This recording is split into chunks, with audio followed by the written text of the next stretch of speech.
to speak briefly on this report, and firstly begin by thanking the members of the committee for the valuable role that they have played. The members of this select committee were the Honourable Justin Hanson, the Honourable Dennis Hood, who was later replaced by the Honourable Nicola Centofanti, the Honourable Frank Pangello and the Honourable Tung No. I also want to thank the Secretariat for the committee, Ms Emma Johnston and Dr Mary Brown for all of their work in ensuring that the committee ran smoothly. We had over 100 submissions from a broad cross-section of the community, and we heard from 50 witnesses.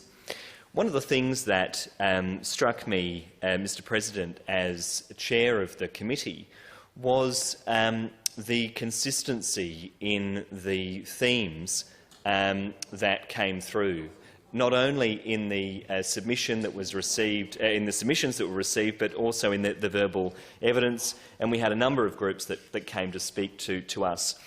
One of the things that was really clear is that there has not been investment in public transport infrastructure, appropriate investment in public transport infrastructure over many years, particularly in the regions, and there was a broad consensus from community groups that needed to be remedied, but also that there hasn't been enough of a focus on active transport, and that we've seen successive governments focus almost exclusively on the car, and that's been a big part of government messaging, both sides of politics, but that there hasn't been enough of a focus on trying to encourage people to cycle, to walk, and the like. So, in that regard, the committee made a number of recommendations. I won't obviously go through them all. There were 13 recommendations, but I will, in speaking to the report, Mr President, just highlight a few of the key recommendations.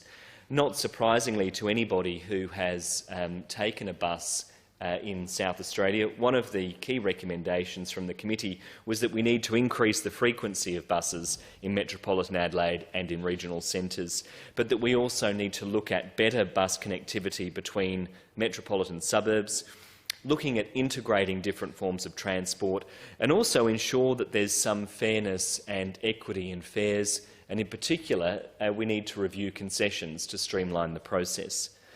The committee also recommended that the state government, as a high priority, conduct a trial of passenger train services from Mount Barker to Adelaide. And it's clear that there's significant community support for getting rail moving to the Adelaide Hills. But also the committee suggested the government should consider similar trials looking at areas like Roseworthy to Gawler, Aldinga to Seaford and Adelaide to Port Augusta.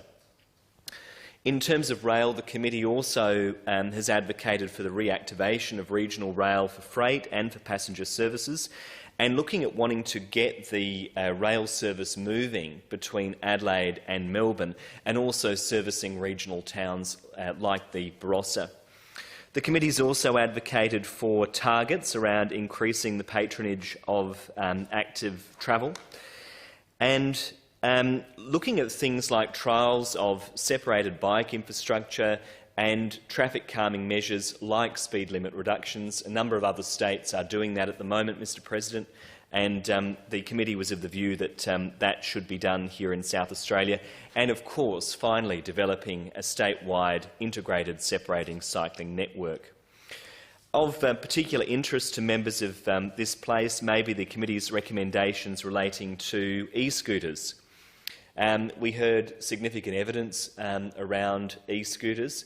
The committee was of the view, Mr President, that we should allow for privately owned e-scooters and other personal mobility devices in public spaces, in line with other jurisdictions. Members may be aware that at the moment you can purchase an e-scooter or a private mobility device, but you're not able to use it on public space, and that is an inconsistency. And so we're advocating for the government to address that. But there are, of course, some important issues that need to be considered in that regard.